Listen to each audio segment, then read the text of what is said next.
Hello നമസ്കാരം. എല്ലാവർക്കും പുതിയൊരു വീഡിയോയിലേക്ക് സ്വാഗതം.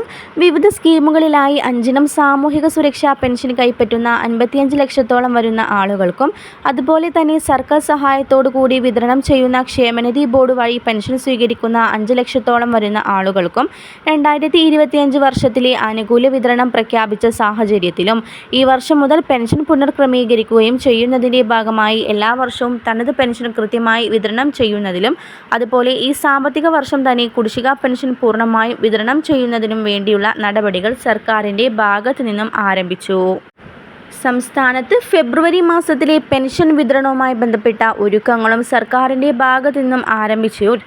ഈ സാഹചര്യത്തിൽ 3 മാസത്തെ പെൻഷൻ തുകയായ 4800 രൂപയുടെ വിതരണം കൂടി സർക്കാർ പ്രഖ്യാപിച്ചിരിക്കുകയാണ്. കുടിശ്ശിക പെൻഷൻ തനത് മാസത്തെ പെൻഷനോടൊപ്പം ഘട്ടം ഘട്ടമായി വിതരണം ചെയ്യുമെന്ന് ധനമന്ത്രി കെ.എൻ. ബാലഗോപാൽ അറിയിച്ചു.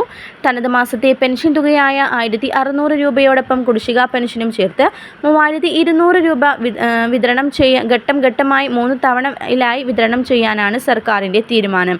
അതായത് തനത് മാസത്തെ പെൻഷനോടൊപ്പം 1600 രൂപ, അതിനോടൊപ്പം കുടിശ്ശിക പെൻഷനും ചേർത്ത് 3200 രൂപ 3 ഘട്ടമായിട്ടായിരിക്കും വിതരണം ചെയ്യുക.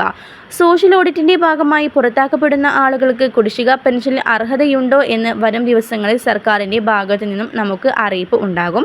62 ലക്ഷത്തോളം വരുന്ന പെൻഷൻ ഗുണഭോക്താക്കളിൽ വിവിധ സ്കീമുകളിലായി പെൻഷൻ തുക കൈപ്പറ്റുന്ന ഇന്ദിരാഗാന്ധി ദേശീയ വാർദ്ധക്യ പെൻഷൻ, ഇന്ദിരാഗാന്ധി ദേശീയ വിധവാ പെൻഷൻ, ഭിന്നശേഷി പെൻഷൻ, കർഷക തൊഴിലാളി പെൻഷൻ, അവിവാഹിത പെൻഷൻ എന്നിവ കൈപ്പറ്റുന്ന 55 ലക്ഷത്തോളം വരുന്ന ആളുകൾക്ക് 2025 ഫെബ്രുവരി മാസത്തിലെ പെൻഷൻ തുകയുടെ വിതരണവും അതുപോലെ കുടിശ്ശിക പെൻഷൻ്റെയും സംബന്ധിച്ച് സർക്കാരിൻ്റെ ഭാഗത്തു നിന്ന് വിതരണം ആരംഭിക്കുന്ന സാഹചര്യത്തിൽ സാമൂഹിക സുരക്ഷാ പെൻഷനിൽ അനർഹരെന്ന് കണ്ടെത്തിയ 10 ലക്ഷത്തോളം വരുന്ന ആളുകളെ പുറത്താക്കുകയും ഇതോടൊപ്പം തന്നെ പെൻഷൻ പട്ടികയിൽ നിന്ന് കടന്നുകൂടിയ അനധികൃതരെ കണ്ടെത്തുന്നതിലും സർക്കാർ വാർഡ് അടിസ്ഥാനത്തിൽ നടപ്പിലാക്കിയ സോഷ്യൽ ഓഡിറ്റ് പരിശോധന ആരംഭിച്ചു.